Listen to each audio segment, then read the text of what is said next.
êtes heureux d'être dans la maison de l'Éternel ce soir, présent Seigneur. Alléluia. Si vous êtes heureux, vous pouvez manifester votre joie ce soir, donnant-lui, en lui donnant des mains d'acclamation. Alléluia.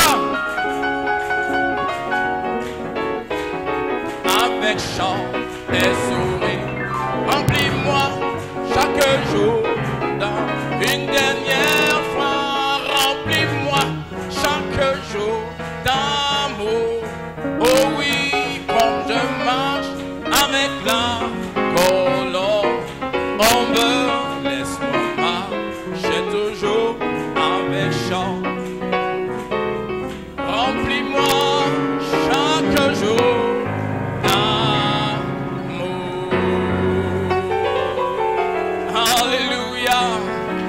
Alléluia. Est-ce que quelqu'un s'attend à ce que l'amour de l'Éternel remplisse son cœur ce soir? Alléluia. Et notre rendez-vous encore ce soir. Amen. Mon cœur est dans la joie parce que je suis dans sa maison. Alléluia. Est-ce qu'on peut donner une main d'acclamation à Dieu? Béni soit le nom de l'Éternel. Alléluia. Je voudrais vous inviter à prendre votre Bible. Nous allons faire une lecture dans le psaume 23. Amen. Alors que les musiciens nous jouent, conduis-moi et je suivrai. Alléluia. Psaume 23, cantique de David, je lis maintenant. L'Éternel est mon berger, je ne manquerai de rien. Il me fait reposer dans le vert pâturage il me dirige près des eaux paisibles. Restaure mon âme. Il me conduit dans les sentiers de la justice à cause de son nom. Quand je marche dans la vallée de l'ombre de la mort, je ne crains aucun mal, car tu es avec moi. Ta houlette et ton bâton me rassurent. Alléluia. Tu dresses devant moi une table en face de mes adversaires. Tu oindules ma tête et ma coupe déborde. Oui, le bonheur et la grâce m'accompagneront tous les jours de ma vie. Et j'habiterai dans la maison de l'Éternel jusqu'à la fin de mes jours. Alléluia. Alléluia. Gloire à son Saint-Nom. Oh, alléluia. Béni soit ton Saint-Nom pour les moments que tu nous donnes encore ce soir. Nous voulons te rendre toute la gloire, oh Dieu. Seigneur Jésus-Christ, c'est par ton esprit que nous sommes tous réunis dans ta maison, Seigneur.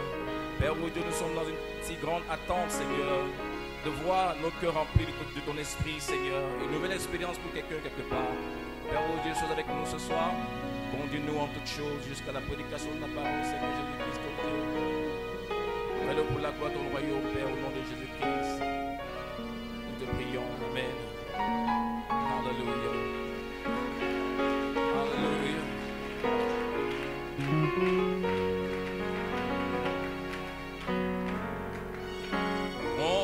Conduis-moi et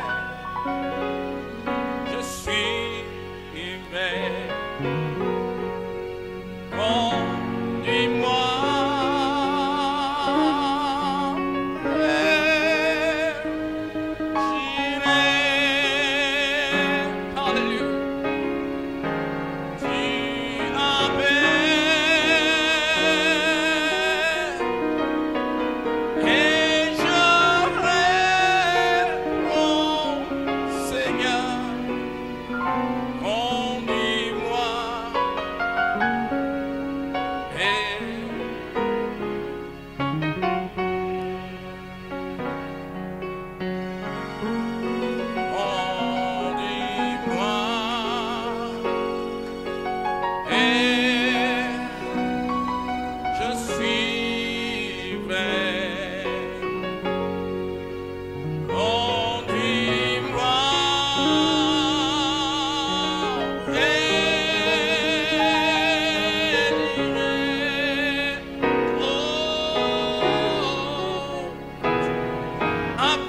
Donnez l'acclamation, alléluia. Donnez l'acclamation à Jéhovah, alléluia. Gloire à ton Seigneur, Seigneur. Alléluia. Est-ce que vous êtes prêts maintenant à écouter la parole?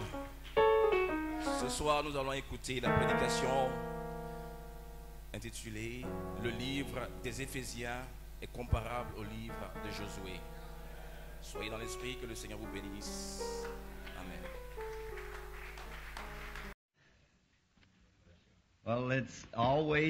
Eh bien, c'est toujours comme je l'ai dit avant. Je suis heureux quand on me dit « Allons à la maison de l'Éternel ». Je crois que c'est David qui a fait cette déclaration « Allons à la maison de l'Éternel ». Je ne connais pas de meilleur endroit que d'être dans la maison du Seigneur. Maintenant, ce soir, nous avons des amis ici qui viennent de loin, de Géorgie. Ils vont probablement reprendre la route après avoir mangé ce soir. Certains viennent de loin.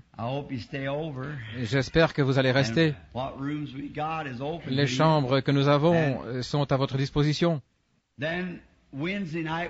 Et mercredi soir, nous allons continuer notre étude et Dieu voulant, dimanche prochain également. Ensuite, il y aura Chatoka qui commence le 6. Alors, tous ceux qui ont prévu de prendre leurs vacances à cette date, nous nous attendons à passer des moments vraiment merveilleux à Chatoka. Nous passons toujours des moments vraiment bénis là-bas. Il n'y a pas trop de monde. Parfois, je suppose qu'on pourrait faire entrer 10 000 personnes. Mais d'habitude, l'année passée, je pense que nous avions 7 000 personnes, quelque chose comme ça. C'était bondé. Mais il restait beaucoup de places debout. Et ils peuvent installer des chaises partout jusqu'à l'arrière. Ainsi, nous nous réjouissons à l'avance. Heureux de voir beaucoup de nos frères prédicateurs ici. Je n'arrive jamais à me rappeler son nom. Frère Humes. Sœur Humes est cela qui est assise là, avec les enfants, content de les avoir avec nous, un missionnaire. Et d'autres, frère Pat, frère Dalton, il y a tant de frères, frère Beeler. J'ai vu frère Collins il y a quelques instants. Ce serait assez difficile de les nommer tous, mais nous sommes très heureux de vous avoir avec nous dans la maison du Seigneur ce soir. Notre précieux frère Neville qui est assis ici derrière moi pour prier avec moi pendant que nous allons enseigner la parole. Charlie, content de te voir, et aussi sœur Nelly ici ce soir. Et les petits. Et l'enseignement de la Bible, habituellement, c'est... Oui, frère Welch, je te cherchais. Je te vois assis là au fond. L'enseignement de la Bible, habituellement, c'est un peu traître, c'est un peu comme marcher sur de la glace mince, pourrait-on dire. Mais nous sommes d'avis qu'au point où nous en sommes, et en ce temps-ci, il serait bon d'amener l'Église à ce que je considère comme une complète compréhension positionnellement de ce que nous sommes en Christ Jésus. Et parfois, je pense que la prédication est quelque chose de merveilleux. Mais je crois parfois, frère Biller, que l'enseignement va au-delà, spécialement pour l'Église. La prédication habituellement va chercher le pécheur, l'amène sous la condamnation par la parole, mais l'enseignement place l'homme positionnellement ce qu'il est. Et nous ne pourrons jamais avoir foi tant que positionnellement nous ne savons pas ce que nous sommes.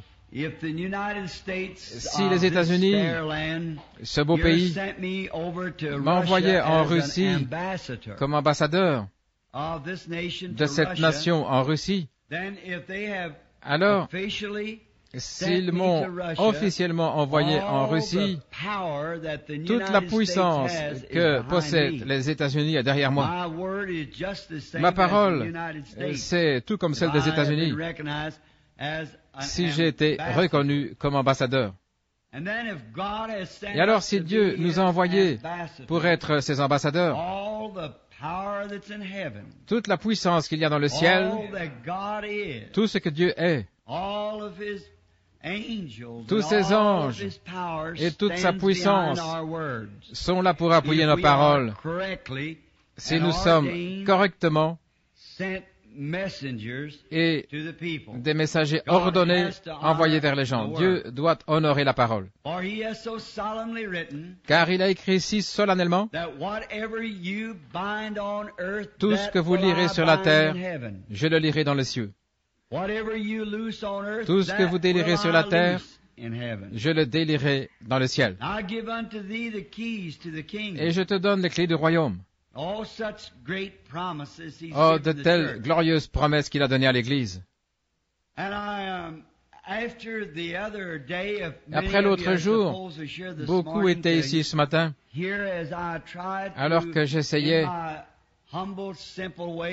à mon humble manière simple, d'expliquer la vision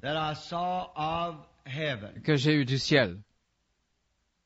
En aucune manière, je ne voudrais mettre en doute les paroles qu'une personne déclarerait avoir reçues de Dieu. Je le croirais, même si je ne le voyais pas dans les Écritures.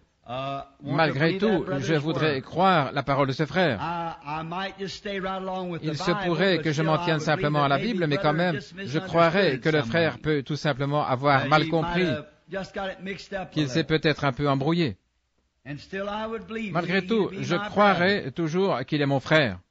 Et s'il y a quelque chose qui brûle dans mon cœur, et j'espère que ça ne me quittera jamais dans les années à venir, mais je n'oublierai jamais ce qui s'est passé dimanche passé, il y a une semaine.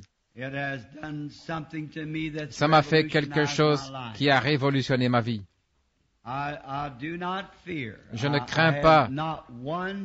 Je n'ai aucune crainte de la mort. La mort n'a aucune crainte. Et il n'y en aura pas non plus pour vous si seulement vous compreniez. Il vous faudrait en avoir l'expérience pour le savoir, parce qu'il n'y a aucun moyen de l'expliquer. Vous ne pouvez pas trouver les mots, parce qu'ils ne se trouvent pas dans le dictionnaire anglais, ni dans aucun autre dictionnaire, parce que c'est dans une éternité. Il n'y a pas d'hier, pas de demain, tout est au temps présent. Et ce n'est pas « je me sens assez bien » et dans une heure, bien, je ne me sens pas assez bien et puis une heure plus tard, je me sens bien de nouveau. C'est au temps présent tout le temps. Ça ne cesse pas. C'est simplement cette paix glorieuse, quelque chose. Et il ne peut y avoir aucun péché, aucune jalousie, aucune maladie. Il ne pourrait jamais rien y avoir qui atteigne cette rive céleste. Et si je puis avoir le privilège de dire ceci, et peut-être que je ne l'ai pas. Si je ne l'ai pas, alors je prie que Dieu me pardonne. Mais si j'ai le privilège que Dieu me permette, et ça a été le cas, d'être ravi pour voir quelque chose, je désignerai cet endroit comme le premier ciel. Et je crois que quelqu'un dans la Bible, je crois que c'était Paul, qui a été ravi jusque dans le troisième ciel. Et si c'était à ce point glorieux dans le premier ciel, oh là là, qu'en est-il de ce troisième ciel? Ce n'est pas étonnant qu'il n'a pas pu en parler pendant 14 ans. Il a dit qu'il ne savait pas s'il était dans son corps ou hors de son corps. Avec ce grand apôtre, pas pour partager son office, ni pour chercher de nous faire passer pour quoi que ce soit comme lui. Mais je peux dire comme lui que je ne sais pas si c'était dans ce corps ou hors de ce corps. Tout ce que je peux dire, c'est que c'était aussi réel que je vous vois. Et je me suis toujours posé la question, Si j'allais voir, en passant, un petit nuage qui flotte, un esprit, je dirais, voilà, frères et sœurs, c'est Charlie et Nellie, c'est frères et sœurs Spencer qui passent là-bas. Ça m'a toujours intrigué.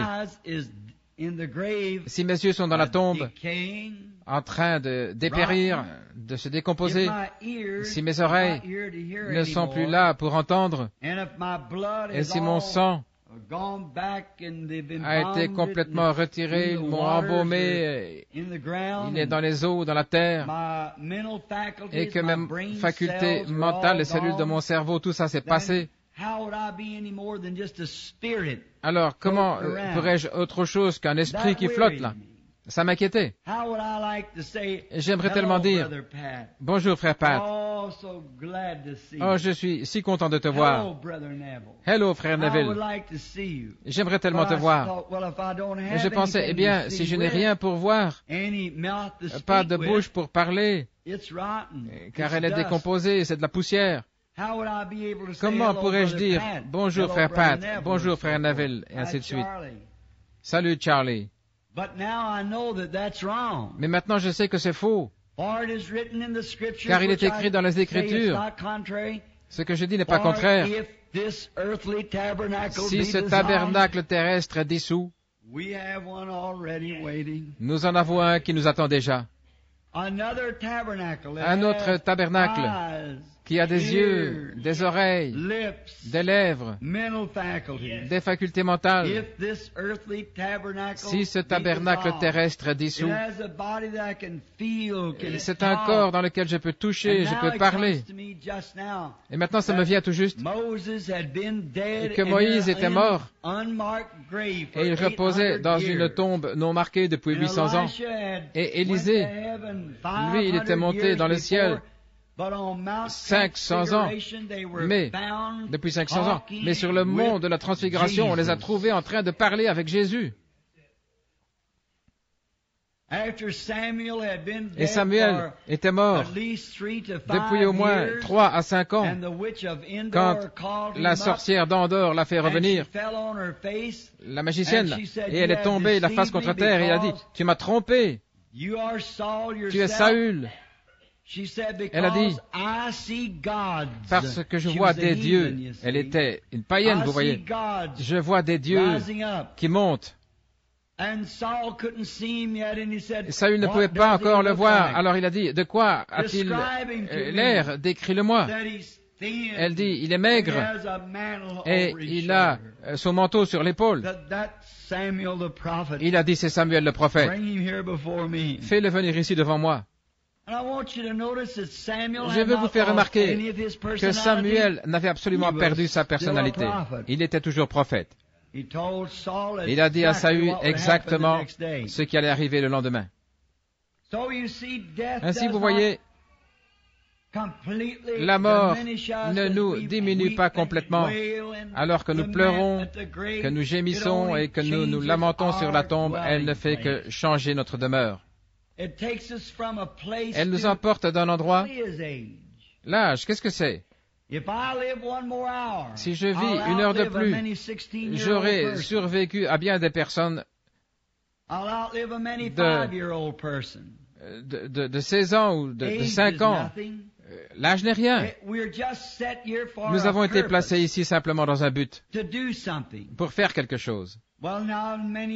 Maintenant, beaucoup de ces petites mamans aux jolis visages, certaines de 60, 70 ans. Mais moi, qu'est-ce que j'ai fait, frère Branham? Vous avez élevé vos enfants. Vous avez fait ce que vous étiez censé faire. Peut-être qu'un vieux papa ici dira, eh bien moi, j'ai hercé les champs, j'ai fait ceci, je n'ai jamais prêché. Mais vous avez fait exactement ce que Dieu vous a confié. Il y a une place pour vous. Je parlais à un vieux médecin hier, un de mes amis médecins, de mes copains, âgé de 80 et quelques années. Sa belle-sœur, qui est ici à l'église ce soir, Et elle s'inquiétait un peu à son sujet. Je suis allé le voir. Et dès que j'ai commencé à lui parler, son visage s'est illuminé. Et il m'a raconté d'un voyage de chasse qu'il avait fait il y a bien des années au Colorado, la région même où je chasse. Il avait encore toute sa vivacité d'esprit. Et j'ai dit, docteur, il y a combien de temps que vous exercez? Il a dit, tu étais encore au sein. Et au fond de moi, j'ai dit, bien des fois, il a dit, j'ai exercé ma profession, je partais avec mon buggy, j'accrochais les sacoches de sel à mon cheval, je prenais ma petite trousse et je marchais. Et j'ai dit, oui, en longeant le bord des ruisseaux à 2 heures du matin, avec votre lampe de poche, vous essayez de trouver la maison où un petit enfant avait mal au ventre, où une mère était en travail d'enfantement. Il a dit, c'est vrai. Et j'ai dit, vous savez, docteur, je crois qu'au-delà de la frontière ici entre la vie mortelle et l'immortalité, Dieu a une place pour les bons vieux médecins qui ont accompli leur service comme ça. De grosses larmes lui montaient aux yeux, il s'est mis à pleurer, il a levé les mains frêles vers moi, il a dit, « Frère, je l'espère bien. » De l'autre côté, Dieu juge l'âme d'un homme, ce qu'il est. Alors je lui ai donné ce passage convaincant, que deux fois, il s'est effrayé péniblement un chemin à travers les champs sombres et boueux la nuit en voulant aider quelqu'un. Peut-être qu'il n'en retirait même pas un sou, mais ça ne fait rien.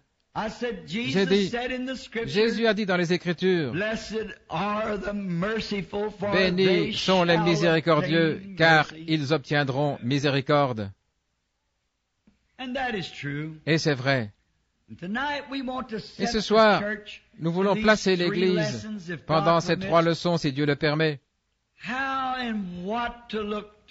Comment et à quoi regarder ce que nous sommes? Nous allons commencer au chapitre 1er du livre de l'Épître de Paul aux Éphésiens. Et nous prendrons les 3 premiers chapitres pour nos 3 prochaines leçons. Nous allons essayer de prendre un chapitre par soir si nous le pouvons.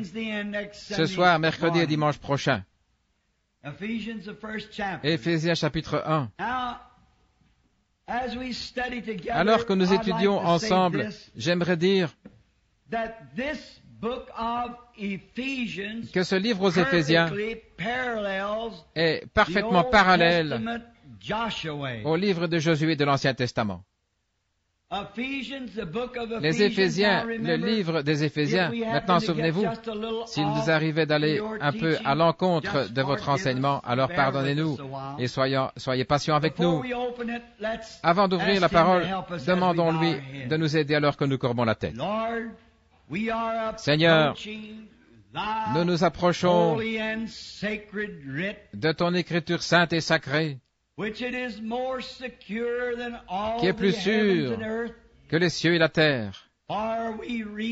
Car nous lisons dans cette parole appelée la Bible que le ciel et la terre passeront, mais ma parole ne faillira jamais. Donc, en cette heure solennelle, je m'avance à cette chaire ce soir devant ceux que tu t'es acquis par ton sang, ces précieux et bien-aimés êtres mortels qui sont assis ici ce soir pour saisir tout ce qu'ils peuvent, la moindre espérance, s'accrocher à cette lumière qui va venir.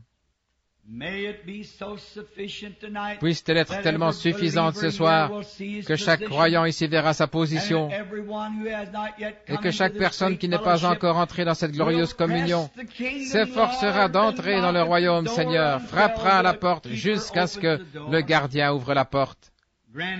Accorde-le, Seigneur. Nous lisons ici que cette Bible ne peut être un objet d'interprétation particulière. À Dieu ne plaise que moi, ton serviteur, ou que tout autre serviteur ne cherche à ajouter sa propre interprétation à la parole. Lisons-la simplement et croyons-la telle qu'elle est écrite. Et spécialement, nous, les bergers du troupeau, nous, les pasteurs, qui un jour seront rassemblés là-bas dans ce pays glorieux, avec nos petits troupeaux, nous serons là dans la présence du Seigneur Jésus.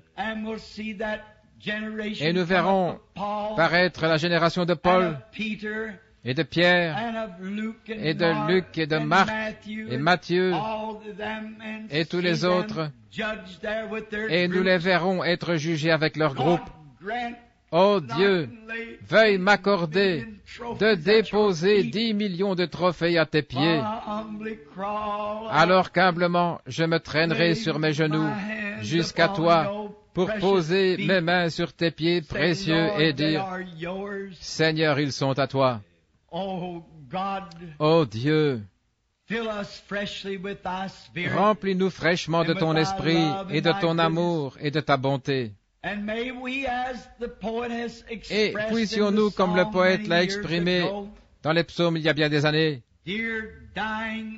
cher agneau mourant, ton précieux sang ne perdra jamais son pouvoir, jusqu'au jour où toute l'Église rachetée de Dieu a été sauvée pour ne plus jamais pécher. Et depuis que par la foi, j'ai vu ce flot que ta blessure ouverte a pourvu pour moi, l'amour rédempteur a été mon thème et le sera jusqu'à ma mort. Alors dans un chant plus noble, plus doux, il continue en disant, je chanterai ta puissance pour sauver. Quand, dans la tombe, le murmure de ces pauvres lèvres balbutiantes se sera tu. Ainsi la tombe n'enferme pas tes enfants dans la mort. Elle n'est qu'un lieu de repos, une retraite où l'on se cache, où ce corps corruptible revêtira la corruptibilité. Puissions-nous le voir clairement ce soir, Seigneur, tel que cela est donné dans la parole. Donne-nous de la compréhension et place-nous, Seigneur, à notre poste pour que nous puissions servir fidèlement jusqu'à ce que tu viennes. Nous le demandons au nom de Jésus et pour sa gloire. Amen.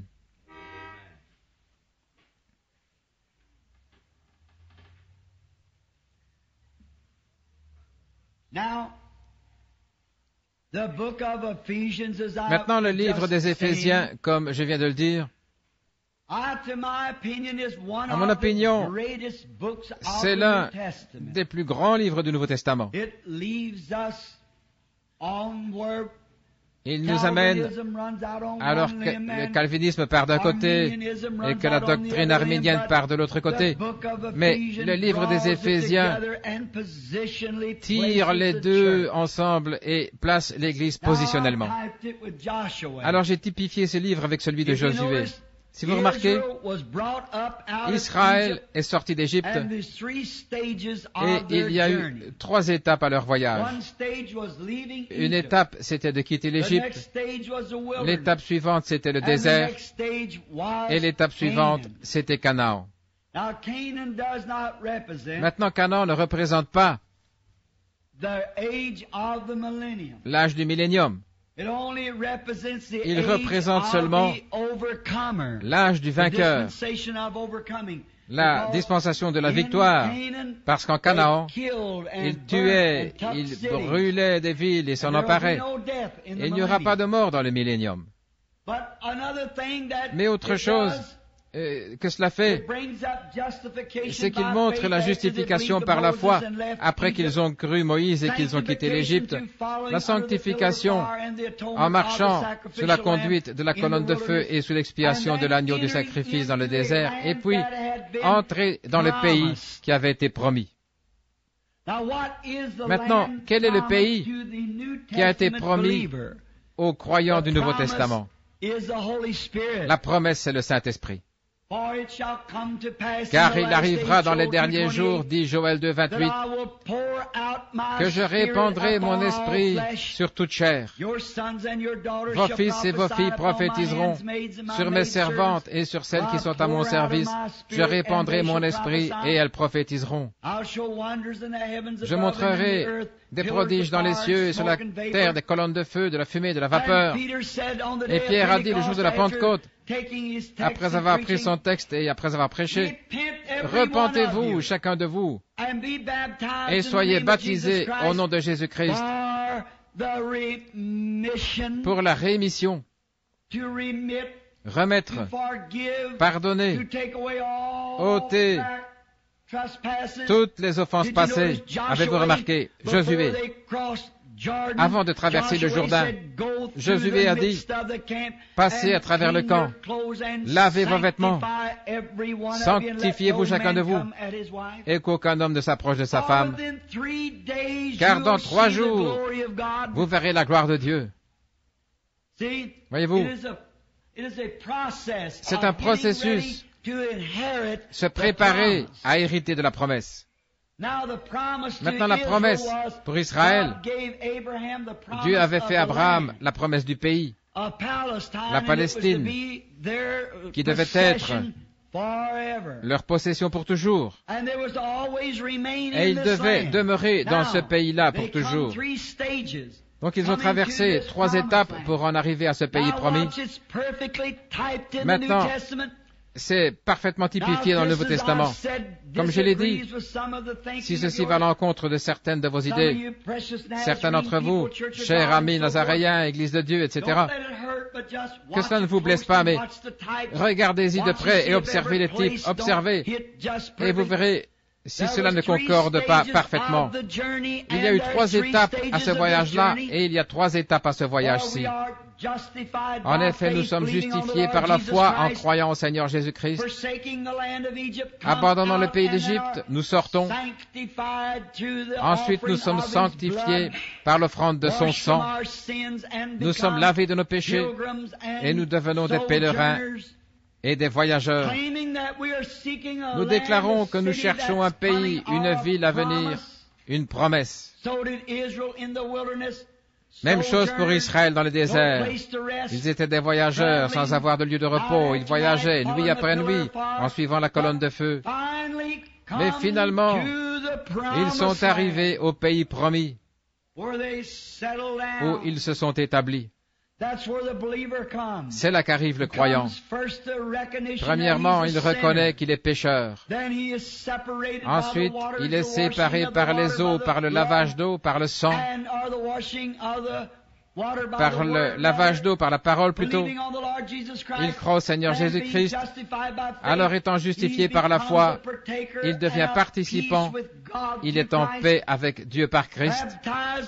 Baptisé dans le nom de Jésus-Christ pour l'introduire dans le voyage. Vous saisissez? Dans le voyage, alors il devient un voyageur et un pèlerin. Il est en route vers quoi? Une promesse que Dieu a faite. Israël n'avait pas encore reçu la promesse, mais ils étaient en route.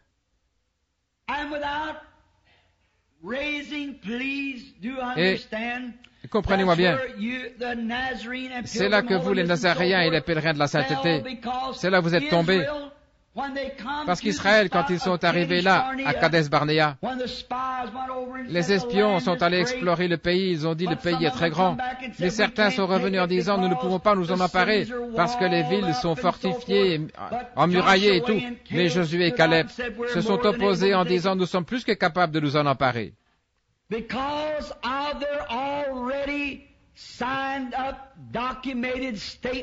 À cause de leurs déclarations qui avaient déjà été documentées, signées, ils croyaient à 2 œuvres de la grâce, la justification et la sanctification. Ils n'ont pas pu aller plus loin et écouter.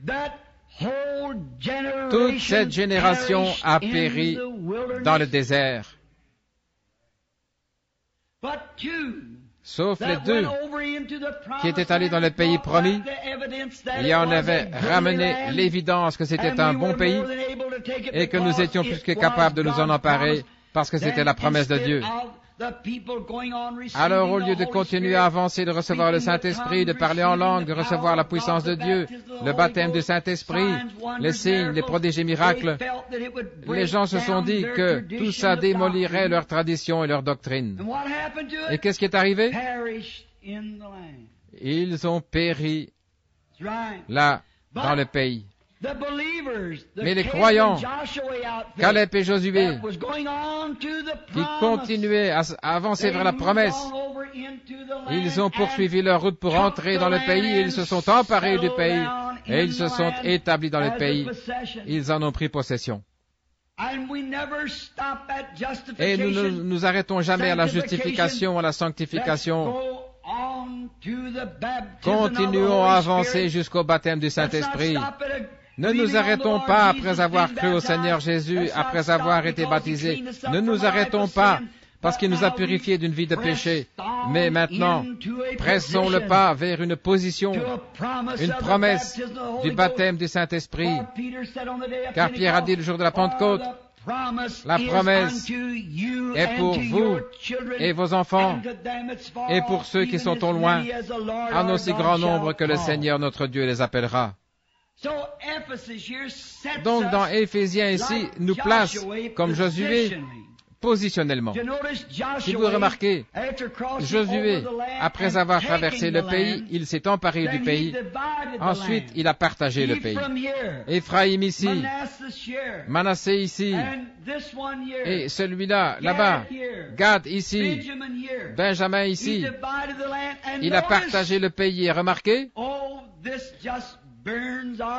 oh, c'est quelque chose qui brûle dans nos cœurs.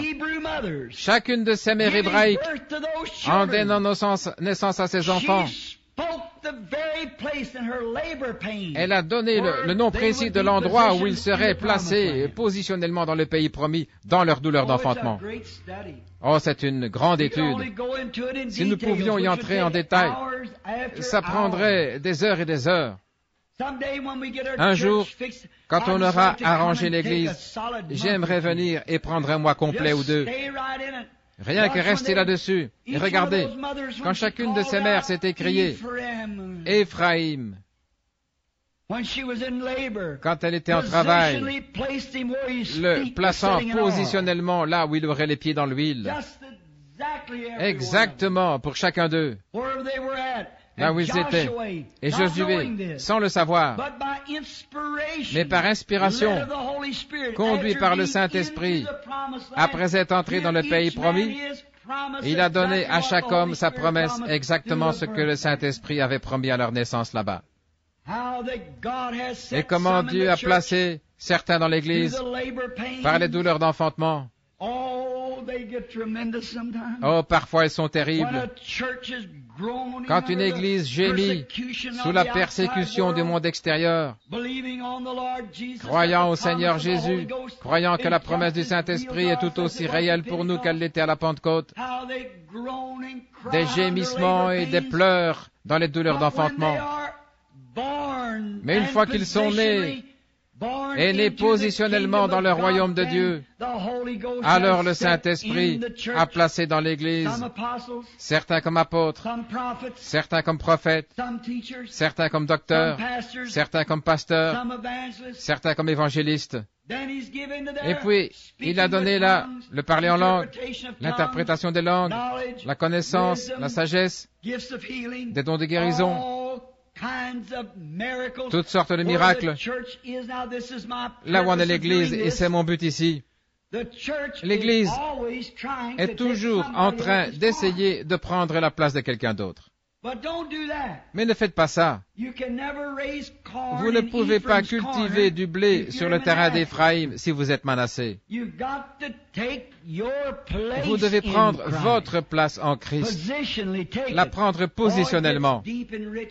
Oh, que de profondeur et de richesse quand on entre là-dedans. Comment Dieu place une personne dans l'Église pour parler en langue et une autre. Maintenant, on nous a enseigné bien des fois que nous devons tous parler en langue. C'est faux. Nous devons tous le faire. Non, pas du tout. Ils ne faisaient pas tous la même chose. Chacun, le pays était donné et partagé par inspiration. Et chacun, je pourrais prendre les Écritures pour vous montrer exactement qu'il les a placés à l'endroit où ils devaient être. Positionnellement. Comment les deux demi-tribus devaient demeurer de l'autre côté du fleuve.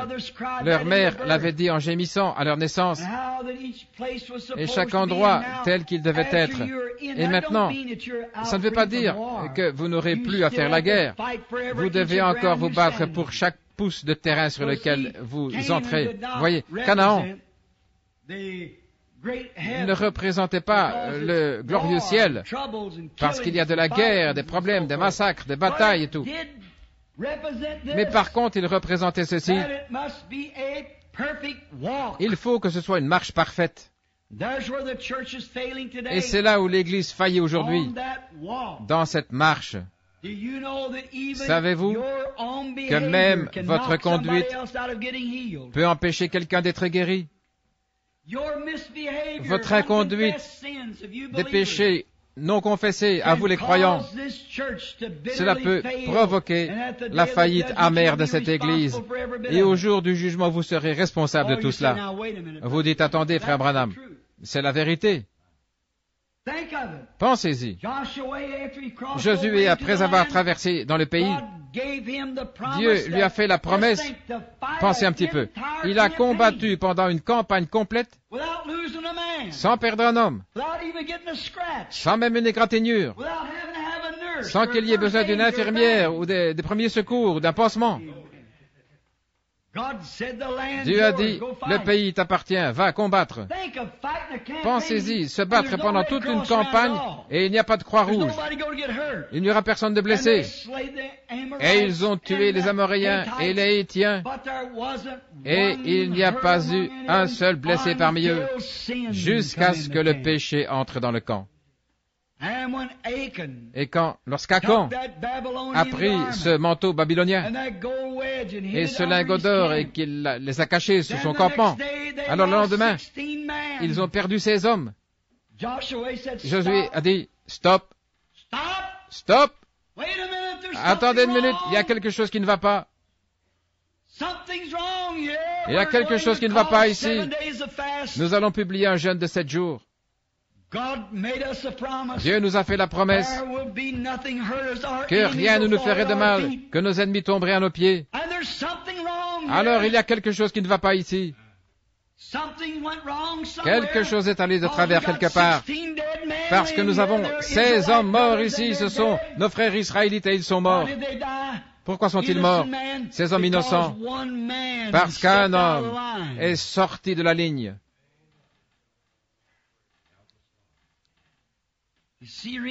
Vous voyez la raison pour laquelle cet enseignement est nécessaire.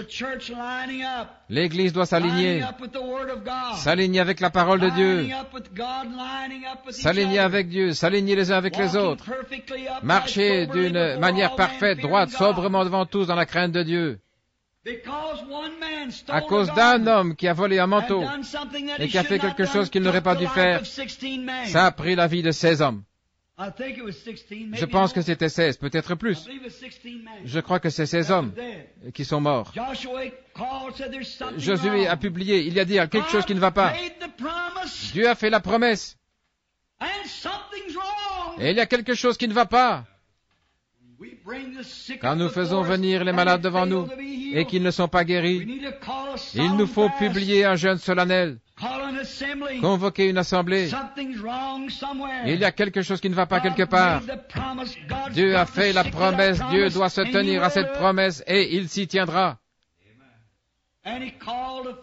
Alors il a publié un jeûne et ils ont découvert, ils ont tiré au sort et Achan a confessé. Ils ont tué Achan avec sa famille et tout, ils ont brûlé leurs cendres, ils les ont laissés là comme mémorial. Et Josué a tout simplement continué à combattre en s'emparant de tout sans une égratignure ni une blessure. Vous y voilà. Un jour, il avait besoin d'un peu de temps, un peu de temps supplémentaire parce que le soleil se couchait et les hommes ne pouvaient pas bien se battre la nuit. Josué, ce vaillant guerrier, loin de Dieu, placé positionnellement dans le pays, comme les Éphésiens pour la nouvelle Église, prenant possession du pays, prenant le pouvoir. Il avait besoin de temps. Alors il a dit, soleil, arrête-toi. Et il s'est arrêté pendant environ 12 heures, jusqu'à ce qu'il se soit emparé du pays. Voyez-vous, maintenant l'Épître aux Éphésiens nous place positionnellement en Christ, comme eux ont été placés dans la Terre Sainte. Nous ne sommes pas placés dans la Terre Sainte, mais dans le Saint-Esprit. Maintenant, lisons juste une parole. Voyons la perfection de l'Église. Paul, apôtre de Jésus-Christ, par la volonté de Dieu. Oh, j'aime ça. C'est Dieu qui a fait de lui un apôtre. Aucun ancien ne lui a posé les mains, aucun évêque ne l'a envoyé, mais c'est Dieu qui l'a appelé et a fait de lui un apôtre. Paul, apôtre de Jésus-Christ par la volonté de Dieu, aux saints, ceux qui sont sanctifiés, qui sont à Éphèse, et aux fidèles en Jésus-Christ. Remarquez comment il adresse cela. Ceci n'est pas pour les incroyants, c'est pour l'Église. C'est destiné à ceux qui ont été appelés, ceux qui ont été sanctifiés et appelés et qui sont en Christ Jésus. Maintenant, si vous voulez savoir comment on entre en Jésus-Christ, prenez 1 Corinthiens 12. Il est dit, car par un seul esprit, nous avons tous été baptisés dans un seul corps. Comment? Baptisés de quoi? Du Saint-Esprit. Non pas du baptême d'eau, vous, les gens de l'Église de Christ, mais par un seul E majuscule, S-P-R-I-T, par un seul esprit, non pas par une poignée de main ou par une lettre, non pas par une aspersion, mais nous sommes tous baptisés par un seul esprit dans un seul corps. Notre possession, le pays que Dieu nous a donné pour que nous y vivions, le Saint-Esprit, exactement comme il a donné Canaan aux Juifs. Et il nous a donné le Saint-Esprit. Par un seul esprit, nous sommes tous baptisés dans un seul corps. Vous saisissez? Maintenant, il s'adresse aux Cananéens spirituels, à Israël, l'Israël spirituel qui a pris possession du pays. Oh, n'êtes-vous pas heureux d'avoir quitté l'ail de l'Égypte? N'êtes-vous pas content d'être sortis du désert? Et souvenez-vous, ils ont dû manger la manne, de la nourriture d'ange qui tombait du ciel, jusqu'à ce qu'ils aient traversé dans le pays. Et quand ils ont traversé dans le pays, la manne a cessé de tomber, ils étaient arrivés à pleine maturité alors, et ils ont mangé du blé du pays. Maintenant que vous n'êtes plus des bébés, maintenant que vous ne désirez plus du lait pur de l'Évangile, qu'on n'a plus à vous dorloter, à vous flatter, à vous supplier de venir à l'Église, maintenant que vous êtes des vrais chrétiens arrivés à pleine maturité, vous êtes prêts à manger de la nourriture solide maintenant. Vous êtes prêts à entrer quelque part, dit-il. Vous êtes prêts à comprendre quelque chose qui est profond et riche. Oh, on va y venir sans tarder. Et cela a été caché depuis la fondation du monde. Il a dit maintenant que vous êtes entrés, c'est à vous que j'adresse ceci. Pas à ceux qui viennent juste de quitter l'Égypte, pas à ceux qui sont encore en voyage, mais ceux qui sont dans le pays promis, qui ont reçu la promesse. Combien ont reçu la promesse du Saint-Esprit? Oh, n'êtes-vous pas content d'être entré dans le pays? De ce côté-ci, maintenant, en train de manger du blé du pays, de manger les choses solides de Dieu avec une compréhension claire. Votre entendement spirituel est maintenant libre de toute confusion. Vous savez exactement qui il est, vous savez exactement ce qu'il est, et vous savez exactement où vous allez, vous savez exactement tout ce qu'il en est. Vous savez en qui vous avez cru et vous êtes persuadé qu'il a la puissance de garder votre dépôt jusqu'à ce jour-là. Oh, voilà celui-là. Voilà à qui parle, à qui Paul parle maintenant. Écoutez attentivement. Regardez. Aux fidèles en Jésus-Christ. Maintenant, je vais faire répéter ça à l'Église. Comment entrons-nous en Christ? En adhérant à l'Église? Non. En mettant notre nom sur un registre? Non. En se faisant baptiser par immersion? Non. Comment entrons-nous en Christ? par un seul Saint-Esprit, nous sommes tous baptisés dans une seule promesse, le corps, et nous sommes participants de tout ce qu'il y a dans le pays. Amen. Oh, j'aime ça. Si je n'étais pas enroué, je pourrais crier. Une fois arrivé dans ce pays, il m'appartient. Je suis chez moi maintenant, je suis en Canaan. Je suis prêt à être utilisé par Dieu pour tout ce qu'il trouvera bon de m'utiliser. Je marche sur une terre sainte. Un enfant du roi, enveloppé du manteau, prêt. Je suis sorti de l'Égypte, je suis arrivé jusqu'au pays promis, j'ai tenu bon dans les épreuves. J'ai traversé le Jourdain, je suis entré dans cette promesse bénie. Comment l'ai-je reçu? Par un seul esprit. Je l'ai reçu de la même façon que Paul. Il a eu sur moi le même effet que sur lui, le même effet que sur vous. Par un seul esprit, nous avons tous été baptisés.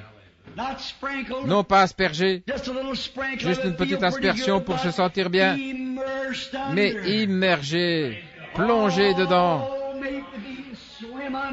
pour nager dans le Saint-Esprit. C'est la promesse. Notre Éphésien, notre Josué, ce qui est le Saint-Esprit. Josué veut dire Jésus Sauveur. Joshua, Josué, ce qui veut dire le Saint-Esprit, qui est représenté dans le spirituel comme dans le naturel. Il est notre vaillant guerrier. Il est notre grand leader. Comme Dieu a été avec Josué, ainsi Dieu est dans le Saint-Esprit. Il nous conduit. Et quand le péché entre dans le camp, le Saint-Esprit commande un arrêt. Qu'est-ce qui ne va pas ici dans cette église? Quelque chose ne va pas. Oh,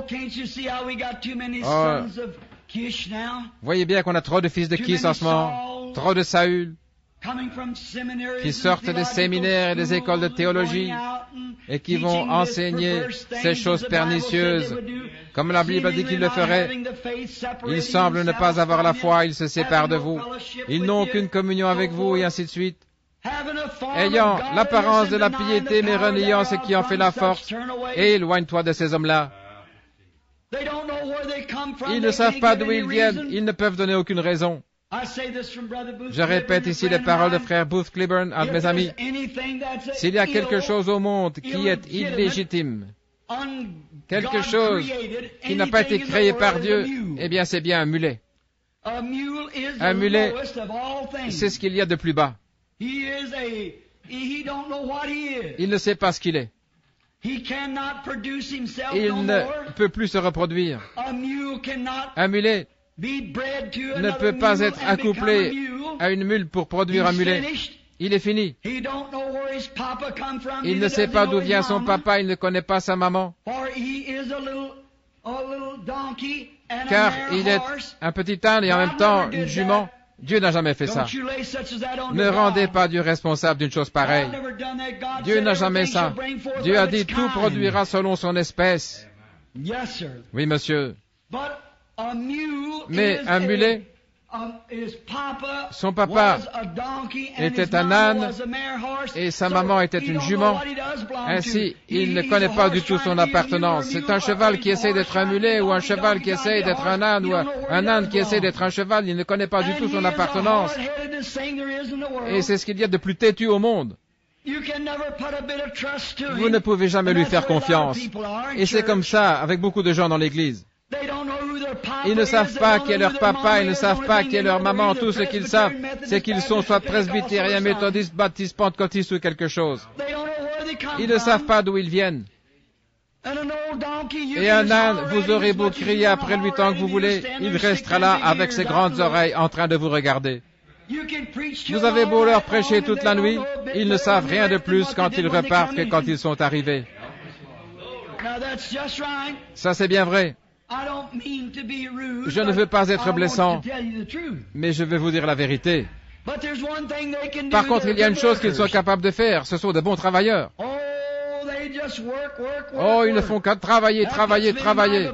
Ça me fait penser à une bande d'Arméniens là qui cherchent toujours à travailler pour gagner leur ciel. C'est vrai, un mulet. Oh, des associations de bienfaisance de femmes, organiser un souper, du poulet pour payer le prédicateur. Tout ce qu'ils font, c'est travailler. Pourquoi travaillent-ils?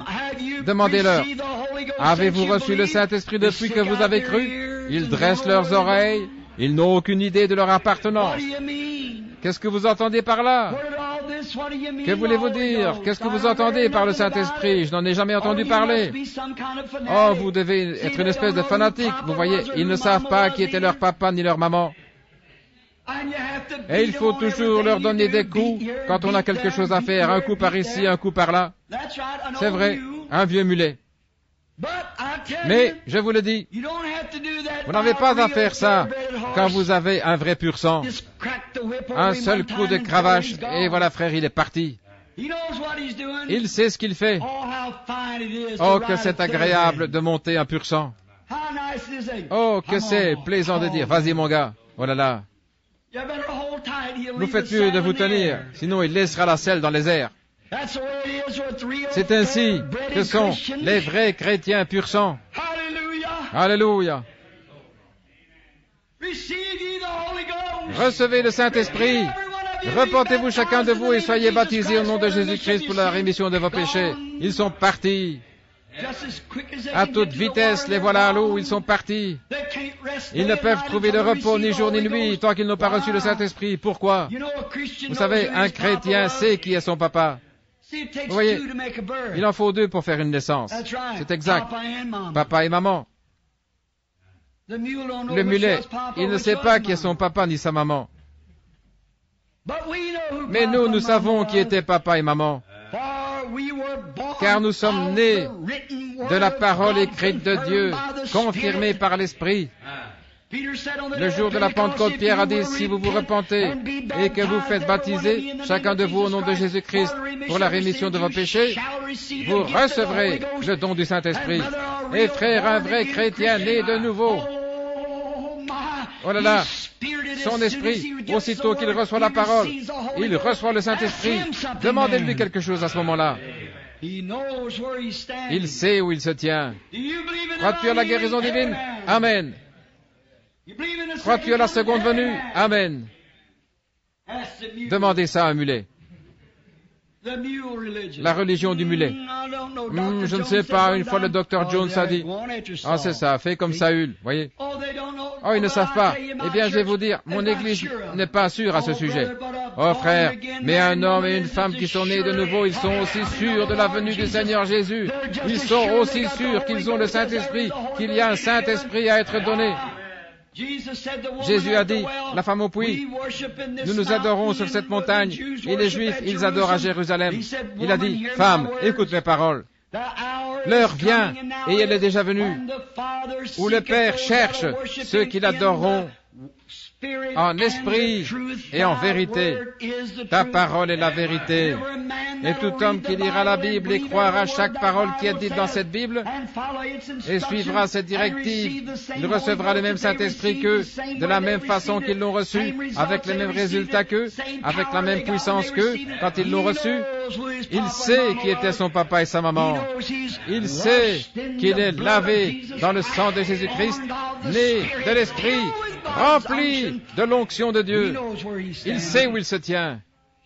Bien sûr, il est en Canaan. Il sait d'où il vient. C'est ainsi avec un vrai chrétien. Demandez-lui, as-tu reçu le Saint-Esprit depuis que tu crois? Amen, frère. L'autre jour, j'étais près d'une vieille sainte, âgée de 92 ans, en train de parler à son pasteur de 80 ans. J'ai dit, grand-mère, elle était aussi alerte qu'elle pouvait l'être. Elle a dit, oui, mon garçon. J'ai dit, il y a combien de temps que vous avez reçu le Saint-Esprit? Elle dit, gloire à Dieu, je l'ai reçu il y a une 60aine d'années.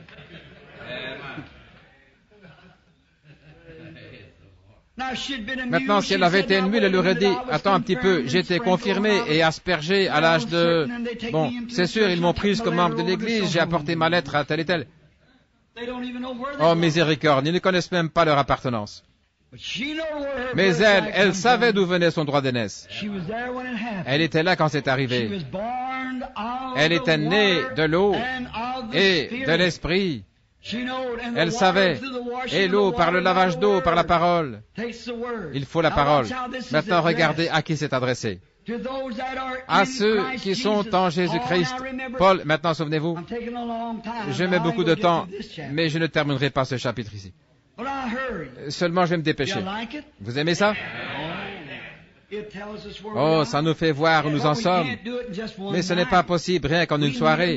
Il nous faudrait un mois ou deux, tous les soirs, pour étudier ça parole sur parole, retourner, fouiller dans l'histoire pour le montrer, expliquer comme il faut parole sur parole et vous montrer que c'est la vérité. Maintenant, laissez-moi vite relire ce verset. Paul, apôtre de Jésus-Christ, par la volonté de Dieu, pas par la volonté de l'homme, aux saints qui sont à Éphèse et conjonction aux fidèles en Christ Jésus. Ce qui veut dire qu'ils ont été appelés à sortir, mis à part, baptisés du Saint-Esprit et qui sont en Jésus-Christ. Je vous adresse cette épître à vous, mes bien-aimés. Oh, je pense à Paul qui est de l'autre côté avec eux en ce moment même. Oh, quel bonheur. Ce brave apôtre qui s'est fait décapiter là-bas. Je me suis tenu près de l'endroit où on lui a coupé la tête. Mais, oh, il a sa tête dans ce nouveau corps. On ne pourra plus jamais la lui couper. Il est là-bas avec eux à cette minute même. L'apôtre même qui a écrit ceci et qui a dit « À vous qui êtes en Jésus-Christ, nous avons tous été baptisés par un seul esprit dans un seul corps. » Maintenant regardez, que la grâce vous soit donnée et la paix de Dieu notre Père et du Seigneur Jésus-Christ. Béni soit Dieu, le Père de notre Seigneur Jésus-Christ, qui nous a bénis de toutes...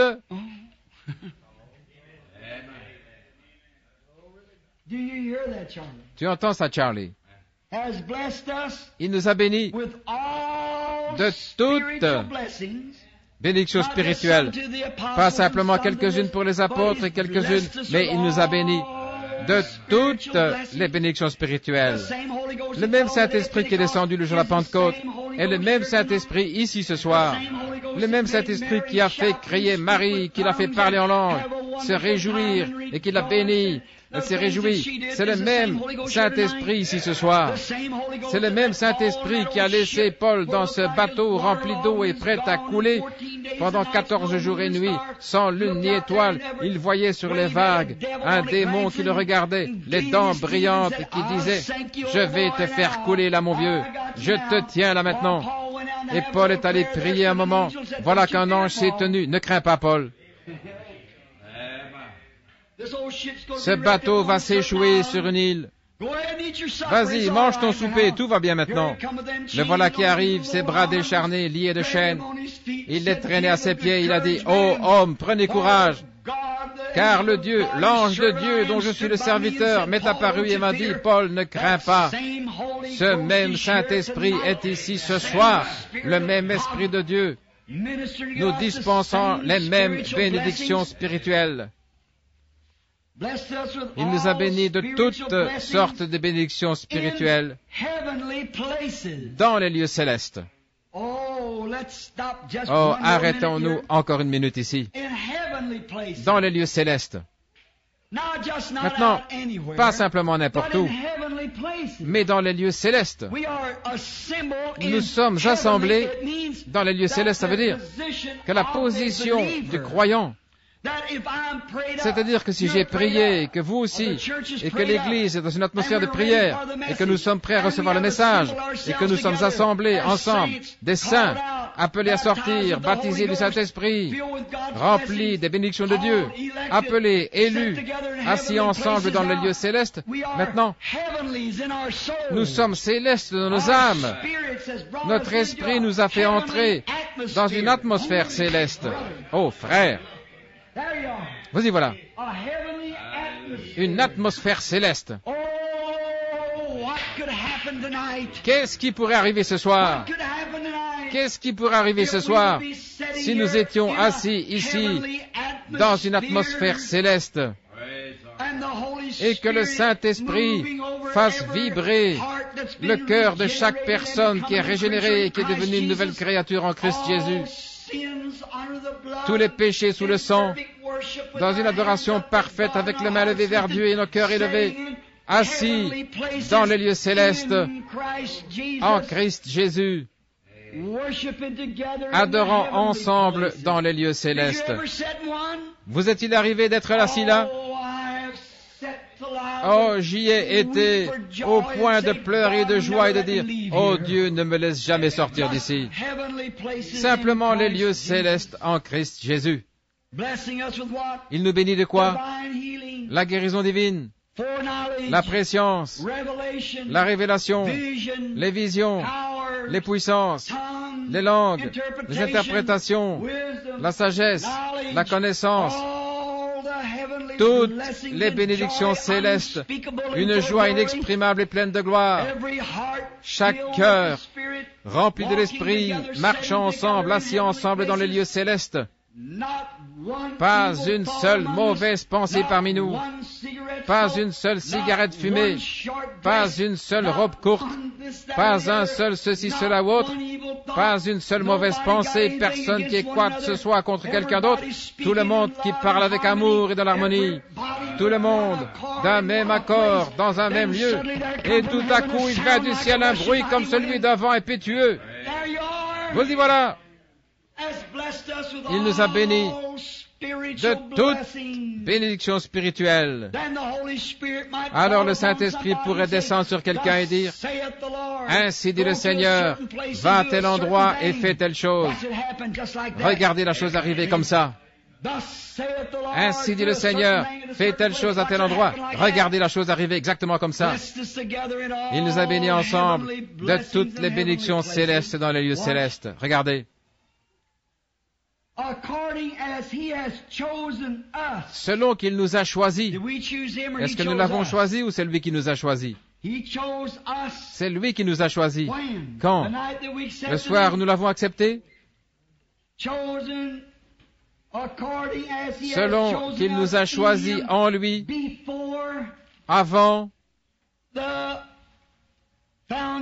fondation du monde, pour que nous soyons saints, irréprochables devant lui, dans les dénominations, dans l'amour. Quand Dieu nous a-t-il choisis? Quand Dieu vous a-t-il choisi, vous qui avez le Saint-Esprit? Quand vous a-t-il choisi? Avant la fondation du monde. Il vous a choisi. Et il a envoyé Jésus comme victime propitiatoire pour vos péchés, pour vous appeler à être réconciliés avec lui-même, dans l'amour. Oh, comme j'aimerais avoir encore quelques minutes. Avant d'aller plus loin, permettez-moi de revenir en arrière. Genèse 1, 26, je vais en reparler mercredi. Quand Dieu a fait l'homme, avant de faire l'homme, il s'appelait El-H-L-L-A, Elohim. Ce mot veut dire en hébreu celui qui existe par lui-même, tout par lui-même. Rien n'a existé avant lui. Il était toute l'existence qu'il n'y ait jamais eu. Celui qui existe par lui-même. El-Elah, Elohim. Ça veut dire celui qui suffit à tout, le Tout-Puissant, celui qui existe par lui-même. Oh là là. Mais dans Genèse 2, quand il a fait l'homme, il a dit, je suis Y-A-H-U-J-U-V-U-H, Yahweh, Jéhovah. Qu'est-ce que ça voulait dire? Je suis celui par qui tout existe, qui ait créé quelque chose à partir de moi-même pour en faire mon fils ou un de mes petits temporairement de façon amateur. Gloire! Pourquoi? Il a donné à l'homme. Jéhovah veut dire qu'il a donné à l'homme d'être un Dieu amateur. Parce qu'il est Dieu le Père. Et il a fait de l'homme un Dieu amateur. Donc, il n'existe plus par lui-même, il existe avec sa famille. Ela, Ela, Elohim. Maintenant, il est Jéhovah.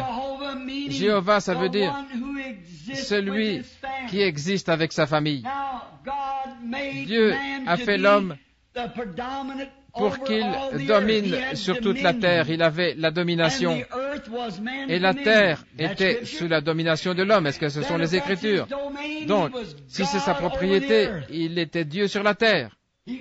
Il pouvait prononcer et cela arrivait. Il pouvait prononcer ceci et cela arrivait. Le voilà. Dieu, Jéhovah. Celui qui une fois existait par lui-même. Voilà que maintenant, il existe avec sa famille et ses petits avec lui. Vous y voilà. Alors lisez cela. Nous en parlerons mercredi soir quand nous aurons plus de temps. Il ne reste plus qu'une quinzaine de minutes. Je pensais arriver à un certain endroit, mais nous ne pourrons pas. À l'endroit où il est dit que nous sommes scellés du Saint-Esprit de la promesse. Maintenant, quand avons-nous été appelés à être des serviteurs de Dieu? Quand Orman Neville a-t-il été appelé à être serviteur de Dieu? Oh là là. Je trouve ça renversant, je vous le dis. Prenons quelques écritures. Je veux que vous preniez 1 Pierre 1:20 et Pat prend Apocalypse 17:8 et moi, je vais prendre Apocalypse 13. Maintenant, nous voulons écouter. Vous voulez savoir quand Dieu vous a appelé à être chrétien.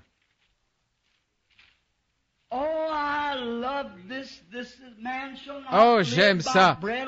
L'homme ne vivra pas de pain seulement, mais de toute parole qui sort de la bouche de Dieu. Très bien, frère Neville, tu as 1 Pierre 1:20. Lis donc 1:19 et 20, écoutez ça.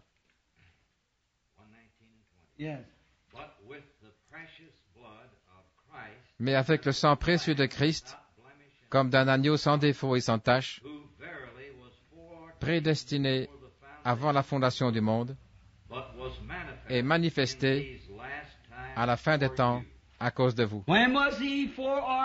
Quand il était prédestiné? Avant la fondation du monde. Frère Pat, lis Apocalypse 17:8 pour moi. La bête que tu as vue était et elle n'est plus. Elle doit monter de l'abîme et aller à la perdition.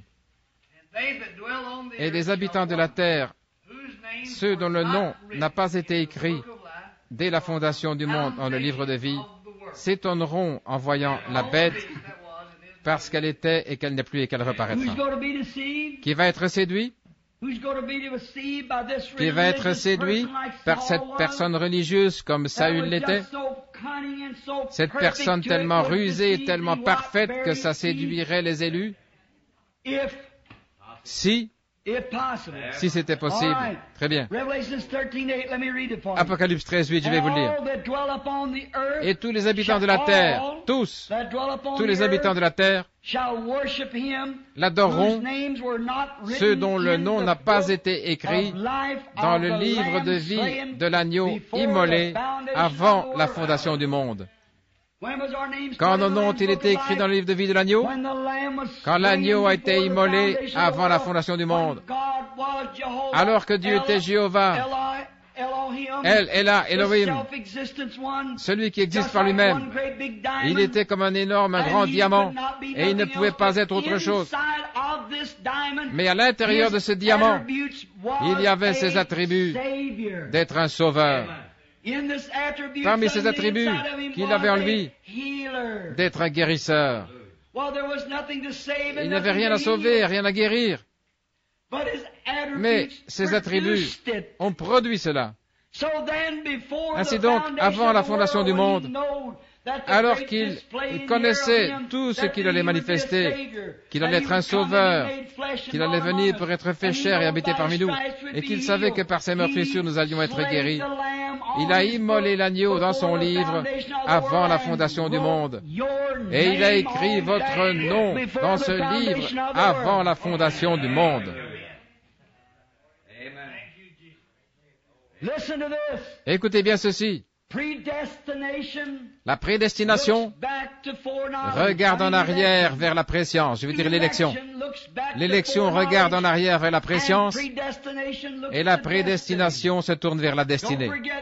Ne l'oubliez pas que l'élection regarde en arrière. Voici, j'étais un gratron, je suis né dans le péché, j'ai été conçu dans l'iniquité, je suis venu au monde en parlant des mensonges, né au milieu des pécheurs.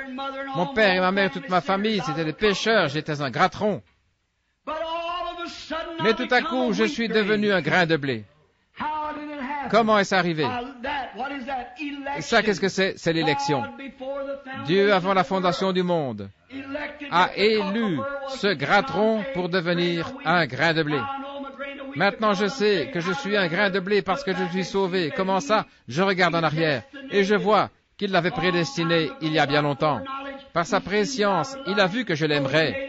Alors il a pourvu à la propitiation par son propre Fils, afin que par lui, je sois transformé d'un gratron à un grain de blé.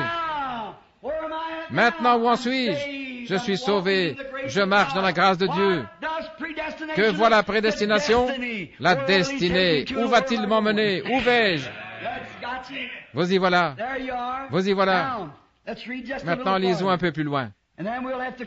Et ensuite, nous allons terminer. Selon qu'il nous a élus en lui avant la fondation du monde, pour que nous soyons saints, irréprochables devant lui dans l'amour, nous ayant prédestinés à l'adoption, prédestinés pour nous adopter comme enfants par Jésus-Christ pour lui-même, selon le bon plaisir de sa volonté. Qu'est-ce qu'il a fait? Par sa préscience, il nous a vus d'avance, sachant qu'il était un sauveur, existant par lui-même. Il n'y avait pas d'ange, rien, seulement Dieu, El et la Elohim, celui qui existe par lui-même. Il n'y avait que lui seul, mais en lui, il y avait un sauveur. Eh bien, qu'est-ce qu'il va sauver alors qu'il n'y a rien de perdu? Sachant cela, il savait que ce grand attribut qu'il avait en lui allait se projeter là-bas afin de pouvoir sauver. Et à ce moment-là, par sa préscience, il a regardé et il a vu tous ceux qui l'accepteraient. Et quand il a fait ça, alors il a dit, pour les sauver, le seul moyen de le faire, c'est de descendre moi-même et d'être fait chair, de prendre le péché de l'homme sur lui, de mourir pour lui, afin que je puisse être celui qui est adoré, parce qu'il est Dieu, l'objet d'adoration. Alors il est descendu et il s'en est chargé. Et quand il a fait cela, il l'a fait pour pouvoir vous sauver, vous qui voulez être sauvés. Voyez-vous ce que je veux dire? Par sa préscience, le Dieu infini, qui connaissait toutes choses, a vu l'agneau, et il a immolé l'agneau avant la fondation du monde. Et il a mis votre nom dans le livre de vie de l'agneau, et il a vu la séduction de Satan, ce qu'il allait faire. Alors il a mis votre nom là, et il a dit que l'Antéchrist serait tellement religieux, tellement bon, que ce serait tellement bien, quelqu'un de bien, un homme intelligent, un homme religieux, qu'il séduirait même les élus si c'était possible, mais c'est impossible, parce que nos noms ont été préordonnés avant la fondation du monde, par élection. Il les a choisis, et par prédestination, ils savent où ils s'en vont. Vous y voilà. Maintenant, qui pourrait mettre ça en doute? C'est ce que Paul a dit. C'est l'écriture de Paul. C'est ce que Paul a écrit. C'est ce qu'il a enseigné à son Église. l'Église positionnellement, avant la fondation du monde, quand Dieu, dans ses douleurs d'enfantement, était en train de mettre au monde, de vous mettre au monde, sachant ce que vous alliez faire. Il vous a placé positionnellement dans son propre corps,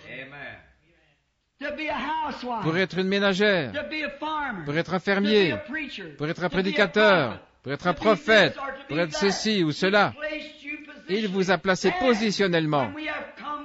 Alors, une fois que nous sommes sortis du pays de là et d'Égypte par la sanctification, baptisés dans le pays promis, car la promesse de Dieu, c'est le Saint-Esprit. Éphésiens 4:30 dit, n'attristez pas le Saint-Esprit de Dieu, par lequel vous avez été scellés jusqu'au jour de votre rédemption. Alors Dieu, qui avait prédestiné l'Église, il a dit, de tous les peuples, il y en aura des millions de millions qui marcheront de manière très religieuse, mais ils seront séduits. Les seuls qui ne seront pas séduits, ce sont ceux qui sont entrés dans le pays promis, ceux dont le nom a été écrit avant la fondation du monde dans le livre de vie de l'agneau et qui sont entrés dans le pays promis et qui s'y réjouissent. Bien des gens ont peur d'agir bizarrement. Bien des gens ont peur que le Saint-Esprit leur fasse faire quelque chose, que les gens leur fassent honte. Bien des gens ont peur de pleurer et que leur chéri les voit pleurer, ou que maman ou votre voisin ou que votre patron vous voit. Laissez-moi vous parler d'un homme avant de terminer. Il y avait un homme du nom de David, et quand l'arche de Dieu, qui avait été dans le pays des Philistins, est revenue, tirée par des bœufs, quand David a vu venir l'arche, il portait une petite tunique, il est sorti en courant, il s'est mis à sauter en l'air, il sautait partout, il criait, il sautait, il dansait, il sautait, il dansait, et lui étant le roi d'Israël. Et sa femme a regardé par la fenêtre, et quand elle l'a vu se conduire si bizarrement, elle l'a méprisé. Elle a dû dire, l'idiot, regardez-moi donc comment il se conduit. Il est là, à sauter en l'air. Il saute partout, il se conduit comme ça. Voyons, il doit être fou. Et ce soir-là, quand il est rentré, elle a dit, eh bien, tu m'as gêné. Toi, le roi, mon mari, te voir ainsi te conduire de cette façon-là. David a dit, eh bien, demain, je ferai mieux que ça. Il a dit, ne sais-tu pas que c'est devant l'Éternel que je dansais? Il était de l'autre côté. Il était dans le pays de la promesse. Il avait perdu tous ses grands airs et la corruption du monde. Il était tellement heureux de savoir que l'arche entrait dans sa propre cité. Et oh, je vous le dis, certaines personnes ont peur de recevoir le Saint-Esprit. Ils ont peur que ça les fasse parler en langue. Ils ont peur que quelqu'un dise, tiens, c'est l'un de ces parleurs en langue. Ils ont peur de venir à l'église et se faire baptiser au nom de Jésus-Christ parce qu'ils en ont honte. Oh là là. Quelqu'un disait qu'il faudrait que je retire mes bandes de la circulation parce que j'avais prêché le baptême au nom de Jésus-Christ. Je ne les retire pas, je vais en faire plus. C'est juste, je vais en faire plus. C'est la Bible. S'ils n'aiment pas ce qu'on a fait hier, regardez ce qu'on va faire demain. Voilà la chose à faire. Continuez d'avancer. Nous continuons parce que c'est du Seigneur. C'est Dieu. Vous savez ce que Dieu a fait? Dieu a regardé du haut du ciel et il a dit, David, tu es un homme selon mon cœur. David n'avait pas honte. C'était un serviteur du Seigneur. Il aimait le Seigneur. Et il était tellement heureux, tellement rempli de joie, qu'il n'a pas pensé au prestige humain. Vous voyez, comme je le disais dans ma prédication ce matin, nous avons tellement peur. Nous voulons avoir un Saül pour nous enseigner. Nous voulons un Saül d'un séminaire pour nous dire comment pratiquer notre religion, comment il faut faire. Ça, c'est de l'autre côté du Jourdain. De ce côté-ci, c'est le Saint-Esprit qui conduit. De ce côté-ci, vous êtes sortis de ce bourbier-là. De ce côté-ci, peu importe ce qu'il pense. De ce côté-ci, vous êtes morts et votre vie est cachée en Christ et scellée par le Saint-Esprit. Ça vous est égal. Vous vivez à Canaan. Vous êtes capable de manger du bon blé. Vous êtes une nouvelle créature en Jésus-Christ. Vous êtes en route pour le pays promis. Je me souviens quand je me suis tenu là, frère Collins, il y a environ 30 ans. Cette église n'avait pas encore été construite. C'était une petite réunion sous tente ici, au coin, ma première réunion. Je prêchais le même évangile. La même chose. Les richesses insondables de Christ. Le baptême d'eau au nom de Jésus-Christ. Croyant que chaque parole est la vérité, le baptême du Saint-Esprit, la guérison divine, les puissances de Dieu, exactement comme je le prêche maintenant. Je n'en ai jamais dévié d'un pouce. Dieu m'en a révélé davantage à mesure qu'il révèle. Je continue simplement de l'apporter. Il ne retranche jamais ce qui a été, il ne fait qu'ajouter toujours plus. Je me suis tenu là pendant qu'environ 500 personnes étaient sur la rive, en train de chanter. Au bord du Jourdain, je me tiens. Mes yeux se portent au loin. Je vois Canaan, terre de mon trésor. Quand vais-je atteindre ce rivage béni, où je serai béni pour toujours? Quand vais-je atteindre, être avec mon Père, me reposer pour toujours? Quand ils ont commencé à chanter ça, je faisais descendre un jeune homme dans la rivière pour le baptiser là, dans le nom du Seigneur Jésus. J'ai dit, Père Céleste, alors que je t'amène ce jeune homme sur sa confession de foi, je n'étais qu'un jeune homme moi-même. J'ai les photos de ça à la maison. J'ai dit, alors que je te baptise d'eau, Seigneur, sur sa confession de foi, au nom de Jésus-Christ, le Fils de Dieu, remplis-le du Saint-Esprit. Au même moment, quelque chose s'est mis à tournoyer et voilà qu'il est descendu en tournoyant. L'étoile brillante du matin se tenait là. Elle était là, cette lumière que vous voyez là-bas sur la photo. Elle était là. Ça fait le tour du monde jusqu'au Canada et partout. Ils ont dit une lumière mystique apparaît au-dessus d'un prédicateur baptiste alors qu'il baptisait. Quelques jours plus tard, quand le docteur Lamza est venu me voir, il n'était pas du tout au courant. Il m'a apporté une illustration, le frère là maintenant. Est-ce que vous avez cette photo-là dans votre Bible? Très bien. Il y avait là une illustration de l'ancien signe hébreu de Dieu, exactement celui qu'il y avait au temps de Job, avant même que la Bible soit écrite. Dieu, dans ses trois attributs, non pas trois dieux, un seul Dieu en trois attributs, Père, Fils et Saint-Esprit, trois offices dans lesquels Dieu a œuvré, non pas trois dieux, mais trois attributs. Et voilà, quand ce grand homme, le docteur Lamza, la traduction Lamza de la Bible, quand il a dit ce matin-là, je lui avais dit, j'ai dit, qu'est-ce que ce signe? Il a dit, c'est le signe ancien de Dieu, des Hébreux. Dieu, un Dieu en trois attributs. J'ai dit, tel que Père, Fils et Saint-Esprit. Il s'est arrêté, il a posé sa tasse de café, il m'a regardé. Jean, je crois que tu étais là, et Léo. Il a dit, vous croyez ça? J'ai dit de tout mon cœur. Il a dit hier soir, quand j'étais à votre réunion, frère Branham, j'ai vu opérer ce discernement. Je n'avais encore jamais vu ça en Amérique ni dans mon pays. Il a dit, les Américains ne connaissent même pas la Bible. Tout ce qu'ils connaissent, c'est leur dénomination. Ils ne savent même pas où ils en sont. Il a dit, ils ne savent rien. Il a dit, mais quand j'étais là hier soir, il a dit, maintenant, frère Jean, je dis ceci avec révérence, dans l'amour et tout. Il a dit, je me suis dit, ça doit être un prophète. Mais quand je vois que vous croyez que Père, Fils et Saint-Esprit, ce n'étaient pas trois dieux, mais que c'était des attributs, alors je sais que vous êtes un prophète de Dieu. Sinon, ça ne vous serait pas révélé comme ça. Il a dit, c'est un signe parfait. Il a dit, vous n'êtes pas unitaire. J'ai dit, non, monsieur, je ne suis pas unitaire. Je crois que Dieu est le Dieu tout-puissant et les trois attributs sont seulement les trois offices dans lesquels ce Dieu a habité. Il a dit, soyez béni. Il a dit, un jour, vous verserez votre sang sur la terre pour ça, mais les prophètes donnent toujours leur vie pour leur cause. J'ai dit, qu'il en soit ainsi, s'il plaît à mon Seigneur. La traduction Lamza de la Bible. Oh, comme c'est vrai.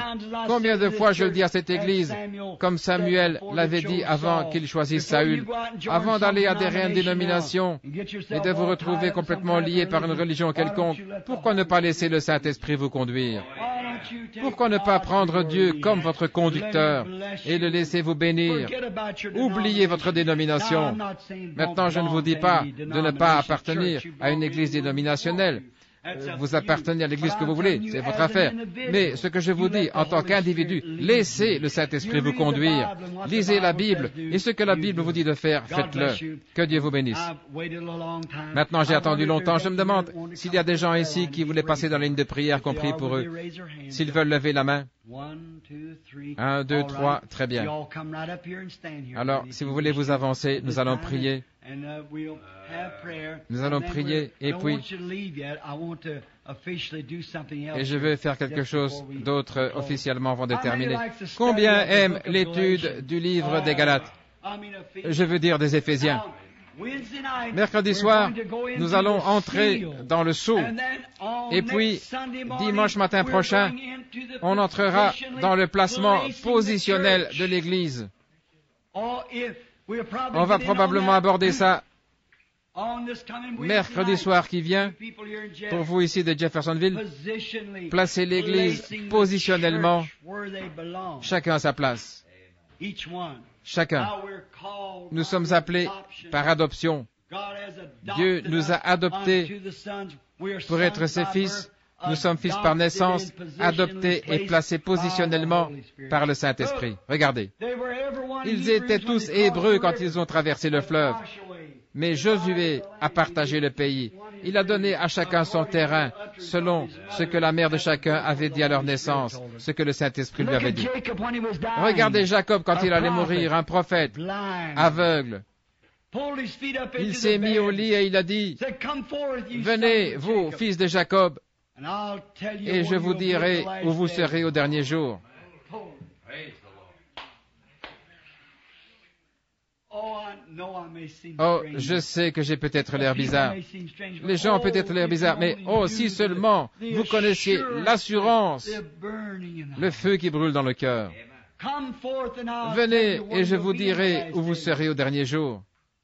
Et je peux prendre cette même écriture et prendre la carte qui montre où sont les Juifs aujourd'hui pour vous prouver qu'ils sont exactement à l'endroit précis où Jacob avait dit qu'ils seraient au dernier jour.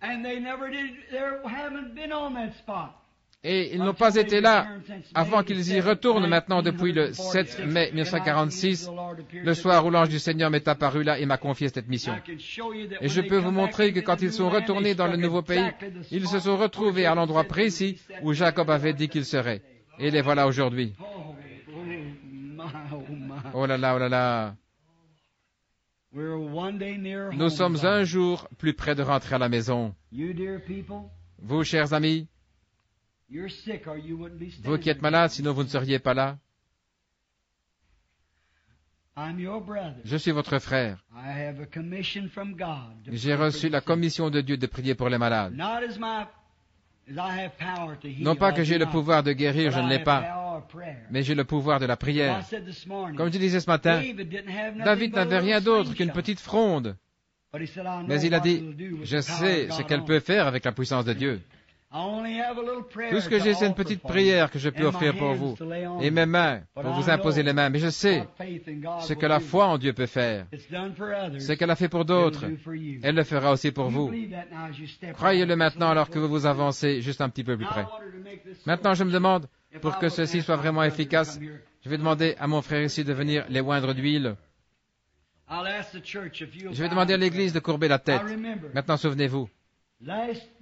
La semaine passée, quand j'étais tellement malade avec mon huile de castor, j'aurais donné n'importe quoi pour que quelqu'un vienne m'imposer les mains. Si quelqu'un avait pu venir, quelqu'un que Dieu ait béni et aidé, je l'aurais tant apprécié. Maintenant, c'est vous qui avez le même sentiment que j'avais à l'époque. Maintenant, vous avez envie que je fasse exactement ce que moi j'aurais voulu qu'on fasse pour moi.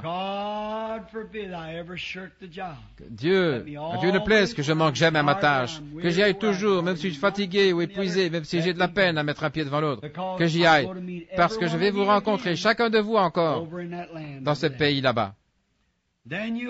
Alors vous, les femmes âgées, les hommes plus vieux, usés, les cheveux grisonnants et qui tombent, qui s'effeuille comme la rose, qui a ouvert son petit bouton, qui a laissé tomber ses pétales, est en train de flétrir.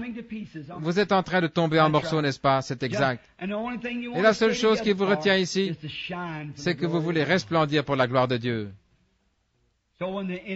Alors, comme l'ennemi vous a mis le grappin dessus, qu'il s'est emparé de vous, moi je m'avance avec la fronde de Dieu, avec une foi dans le don que Dieu m'a donné. Voici ce que j'ai dit afin que vous compreniez. J'ai dit, si seulement Pierre pouvait entrer, ou quelques-uns de ceux-là, ne dites pas, vous n'avez pas besoin de prier pour moi. Simplement venez comme ça, comme cette femme. Est-ce que vous êtes telle? Quel est votre nom? Sir Howard, est-ce que vous êtes Sir Howard? Vous êtes une croyante, Sir Howard? Croyez-vous, vous êtes une croyante? Vous avez droit à toute la bénédiction rattachée à la rédemption. Alors je dirais, Sir Howard, tout ira bien. Et je repartirai. Oh là là. J'ai dit, je pousserai des cris, je jubilerai, je dirai, Seigneur, ça ne peut pas faire autrement que d'arriver. Ça ne peut pas faire autrement que d'arriver. Alors je me suis dit, eh bien les gens pensent exactement la même chose quand moi je vais prier pour eux. Je me suis tenu là bien des fois en disant, oh précieuse sœur, voulez-vous le croire? Oh, voulez-vous le croire? Seigneur, oh Dieu, donne-leur la foi pour le croire, fais qu'ils le croient. Oh, je vous en prie, voulez-vous l'accepter maintenant? Ça, ce n'est pas ça. Je suis passé loin de cela, je suis passé à autre chose. Je dis simplement, Sir Howard, vous êtes croyante? Oui. Très bien, Sir Howard. Si vous êtes croyante, vous êtes héritière de tout ce que Dieu possède. Prendre simplement sa main, c'est tout. Voyez? J'entre en contact avec Sir Howard en posant mes mains sur elle. Jésus n'a jamais dit prier pour eux. Il a dit qu'il leur impose simplement les mains. Alléluia. Est-ce que vous avez apprécié le message, prophète? Alléluia. Un message de positionnement, n'est-ce pas? Alléluia. Gloire à Dieu. Le Seigneur nous envoie comme des ambassadeurs. Amen. Avec toute la puissance qui nous endosse. Alléluia. Nous allons y arriver, frère. Nous n'allons pas nous arrêter à la sanctification. Nous allons avancer avec lui jusqu'au baptême du Saint-Esprit. Alléluia. Est-ce que vous avez apprécié le message? Une belle acclamation à Dieu pour notre cher prophète. Alléluia. Gloire à Dieu. Amen, amen. Alléluia.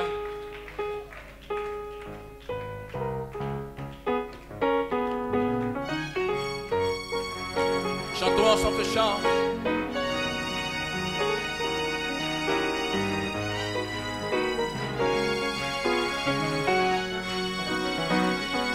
Oh, Jésus, par ton sang précieux,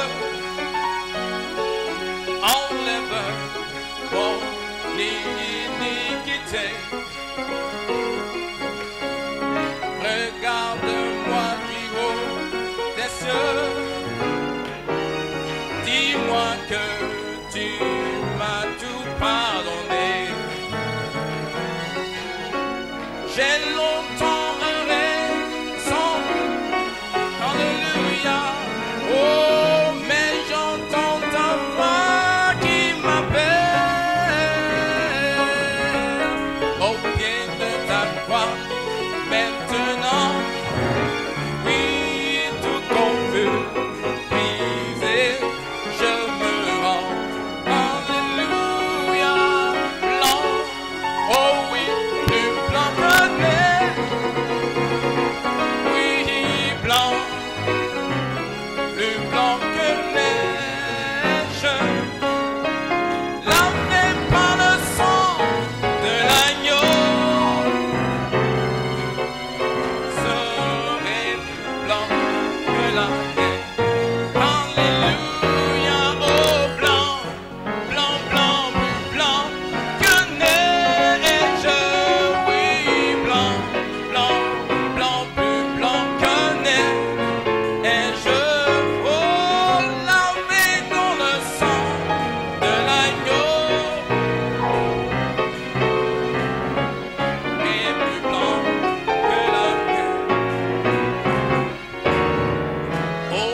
Dieu t'es saint, est trop grand pour moi.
précieux.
Béni soit ton Saint-Nom pour ces merveilleux moments que nous avons eus en ta présence, Seigneur. Maintenant que nous sommes à la fin, Seigneur, nous te prions, Seigneur, d'être avec chacun de nous, Seigneur, lorsque nous retournerons dans nos différentes demeures. Sois avec nous et ramène-nous ici encore le dimanche prochain pour un autre moment d'adoration et de louange en ton honneur, Seigneur Jésus-Christ. Béni soit ton nom, Seigneur.